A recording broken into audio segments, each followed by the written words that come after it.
안녕하세요. 로고스의 나정원 변호사입니다. 오늘 소개드릴 판결은 산재에 대한 판결인데요. 이 사건은 이제 건축공사를 함에 있어서 이제 건축주, 그러니까 건축 허가를 받은 건축주가 있고, 이제 이 개별 공사를 이제 별도로 진행하는 다른 이제 업자들이 있죠. 이 경우에 이제 산재에 대한 책임을 어떻게 부담하게 되는지, 이 건설 현장에서 사고가 났을 경우에 이제 그에 대한 판결을 한번 소개해 드리도록 하겠습니다. 판결을 보시면서 설명드리겠습니다.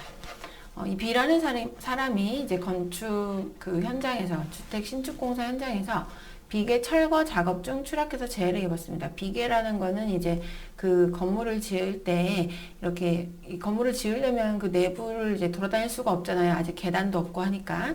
그래서 이제 외부에 임시로 이제 이 철골 구조물로 그 건축 자재들을 이제 나르고 그 인부들이 이제 오갈 수 있도록, 통행할 수 있도록 만드는 임시 통로, 임시로 만드는 그런 이제 통로 같은 거죠. 그래서 밑에부터 이제 위까지 이렇게 올라갈 수 있도록 이제 쭉 연결해서 건물 외곽 쪽에다가 이제 만들게 되죠. 그거를 이제 다 사용한 후에는 철거를 하게 됩니다. 그런데 이 철거 작업을 하다가 추락해서 재해를 입었습니다. 근로복지공단에서는 주택 건축 허가를 받은 원고가 사업주다라고 해서 이 당시까지 이 보험관계 성립신고를 하지 않았다.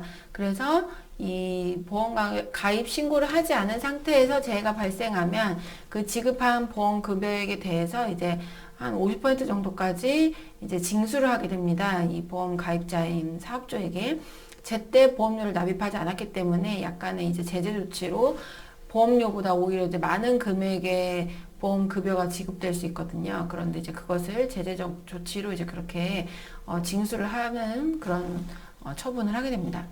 그래서 이제 이 상황에서 이 처분이 적법하냐, 이제 이것을 이제 원고가 다퉜습니다. 내가 이 사람에 대해서 사업주가 아니다. 그래서 나는 보험관계 성립신고를 할 의무가 없다. 이제 이렇게 주장을 한 사항이에요. 네, 그게 쟁점이 된 사안입니다. 그래서 이제 이 사건을 보면 그래서 어떻게 됐느냐.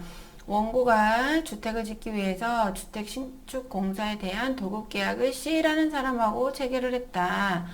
그래서 이제 C가 이제 실제로 도급 계약을 체결한 다음에 이 C는 법인 명의가 필요해서 또 다른 회사 명의로 계약을 한 다음에 그 회사하고 같이 공사를 했다. 이제 이렇게 사실관계가 있습니다. 그러면서 이제 산재를 예방하기 위해서 가입도 하기로 했었다. 그리고 이 수급인이 그래서 이 근로자를 다 채용하고 근로자 인부를 다 이제 건설 인부를 채용하고 사용자로서의 책임을 지기로 했고 또 산재보험도 가입하기로 했다. 그래서 원고가 이 계약 금액에 안전관리비와 산재 그 보험료까지도 포함을 해서 그 공사 금액을 이제 계약 금액에 책정을 했다는 거예요. 그리고 이 C 수급을 맡은 사람은 공사에 이제 필요한 조장들, 관리자들을 고용을 했고 임금도 지급했고 지휘 감독을 했다. 그래서 원고가 총 금액을 이제 공사 대금으로 지급을 했고 C가 구청 직원으로부터 현장에 있던 비계를 철거해달라라는 요청을 받아서 그 철거 업무를 하던 사람에게 이제 철거 요청을 했고 비계 철거를 하라고 했고 그래서 철거를 하던 중에 이 B라는 근로자가 추락해서 재해를 입은 것입니다.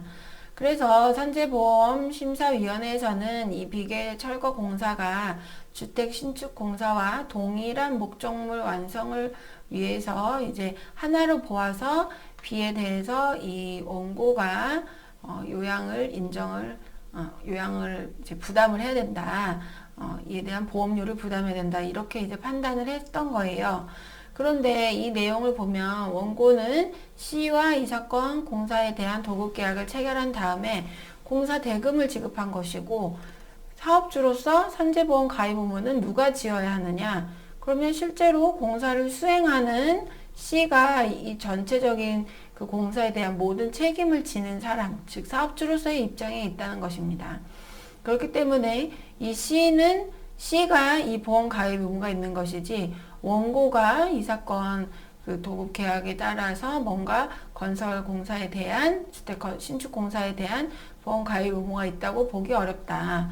그렇기 때문에 그렇기 때문에 그 원고가 보험 가입을 하지 않은 잘못이 있다는 전제에서 이루어진 보험급여액 징수 처분은 위법하다라고 법원에서 판단을 했던 사안입니다.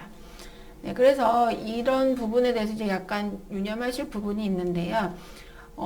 건축 신축을 하는 경우뿐 아니라 인테리어를 하는 경우들도 있어요. 인테리어를 하는 경우에 왜 이거를 한 업체에다가 다 맡겨서 하는 경우들이 있고, 그 다음에 도배는 내가 뭐 저쪽 어디 방산시장에서 도배 업체를 의뢰를 해서 거기다 맡기고, 또 타일은 또 을지로에 있는 타일 가게에다가 해서 맡기고, 이런 식으로 이제 하는 경우들이 있거든요.